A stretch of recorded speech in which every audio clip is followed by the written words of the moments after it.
saindo um pouco da participação da igreja, da fé na vida do indivíduo e caminhando agora para a macro questão, a questão das sociedades. Como você mesmo já disse, a igreja teve um papel decisivo na organização do Estado e muitas vezes se confundia com o próprio Estado. Qual seria o papel apropriado da fé da igreja na relação com o Estado e com o poder? Eu não creio que a fé busque uma relação com o poder. A fé é antipoder. É antipoder. Tudo o que se fez de tentativa de relacionar a comunidade da fé, a igreja, a comunidade da fé, aos poderes políticos constituídos, fez com que a igreja se transformasse apenas no que todas as agremiações, grupos ou indivíduos que supostamente conhecem alguma coisa de Deus ou falam em nome de Deus, se tornaram na história, ou seja, falsos profetas. Historicamente falando, isso é antropológico, não é um fenômeno apenas nosso. Mas você pode ir a qualquer tribo primitiva, você tem, em geral, a encarnação de um poder mais laico e você tem a presença religiosa. Se você tem, de um lado, o cacique, é o representante da política, para a gente não sair das nossas fronteiras. E você tem o pajé, que é o arcebispo local, que é o bispo, que é o pastor, que é o profeta. Como você tem esse mesmo modelo em praticamente no mundo inteiro. Você tem esse mesmo modelo no Velho Testamento. Você, frequentemente, depois que Israel se desenvolve, deixa de ser um povo peregrino e se estabelece na terra, um dos passos seguintes é a gente perceber que surge o poder constituído da realeza e, em seguida, um templo é construído e a sacerdotalidade é estabelecida. De modo que sacerdote e rei se precisam. O sacerdote precisa do rei porque o poder financeiro, político, econômico e o status quo é conferido pela realeza ou pela política, em qualquer que seja o sistema. Por outro lado, o representante político precisa da sacerdotalidade porque ele precisa da aprovação divina. Ele precisa que o povo veja que ele se submete à instância superior. Então ele paga tributo, faz favores, ele enriquece o sacerdote para ganhar um comparsa. Foi assim no Velho Testamento, foi assim o tempo todo. Só não foi assim com Jesus, não foi assim com os apóstolos. Todos eles foram mortos pela autoridade política. Nenhum deles comeu na mesa de nenhum rei. Como também todos os verdadeiros profetas foram perseguidos pelos reis. Foram jogados em cárceres, foram exilados, foram desterrados, foram mal falados, foram marginalizados. E os reis diziam: esse não fala de mim o que me agrada. Colocados de fora. Para a gente não ir muito longe, ficando só no cristianismo.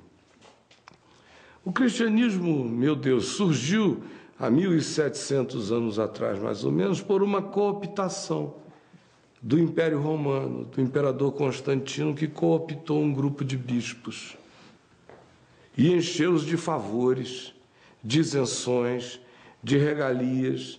Eram uns bispozinhos pobres, sofridos, escapando da morte todo dia, perseguidos. De repente, Constantino disse: a maior força no império são esses escravos perseguidos e esses cristãos pobres e marginalizados. O império todo fragmentado, a única força de coesão entre aquela população inteira era o nome proibido, o nome de Jesus. Ele, do dia para a noite, conseguiu chupar para dentro do buraco negro da política esse povo todo, cooptando os bispinhos, que não eram eminências pardas de nada, eram servos simples e pobres e amorosos do povo, que em menos de 20 anos já estavam todos completamente corrompidos, totalmente absorvidos. E o que ele fez foi chamar a igreja para abençoar o Estado. E ele cobriu a igreja com essas bênçãos de prosperidade material. Assim surge o cristianismo. Tudo que a gente tem daí para frente é cristianismo. Antes disso, você tinha o movimento de Jesus, que continua na marginalidade até o dia de hoje. Mas o cristianismo é o que conta a história oficial dessa fé que foi cooptada para todas as necessidades políticas possíveis. No tempo do Império, ficou em grande realce o 13º apóstolo, que era o imperador Constantino. Aí, depois, quando começou a haver surgimento de reinos menores ou principados menores, foi o Cristo Rei que foi o mandatário da inspiração política dessa relação entre igreja e Estado. Quando você chega nos inícios das manifestações democráticas, na Europa, por exemplo, da Revolução Francesa, que não carregava ainda a apropriação grega da democracia conforme as práticas que se estabeleceram depois no Ocidente, mas era um grito de libertação daquela opressão monárquica total. Então, ali começa a surgir o Cristo dos profetas, o Cristo da libertação, vem surgindo. Quando os Estados Unidos da América explodem, o grande vitorioso é o Deus de Abraão, o Deus do destino manifesto, o Deus do homem rico, o Deus da prosperidade, o Deus do capitalismo, o Deus do trabalhador que é abençoado agora por Deus, com muita prosperidade material, tanto quanto aqui na América Latina. Em várias fases diferentes, nós tivemos teologias diferentes adequadas ao processo político. Chegamos também até a teologia da libertação no tempo da ditadura militar, que era um libelo político em relação à ordem instituída de tirania e caudilismo e tudo que aqui houve, tanto quanto a teologia da prosperidade chega como uma luva num ocidente da terra todo motivado por ganhos financeiros e materiais, e especialmente num país como o nosso, que é um país interessante, que tem um governo socialista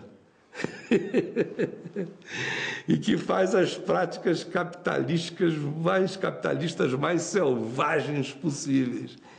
Aí, meu querido, é um governo que também bota a conta de tudo em terceiros. É um casamento perfeito com uma igreja que bota a culpa de tudo em terceiros também, especialmente no diabo.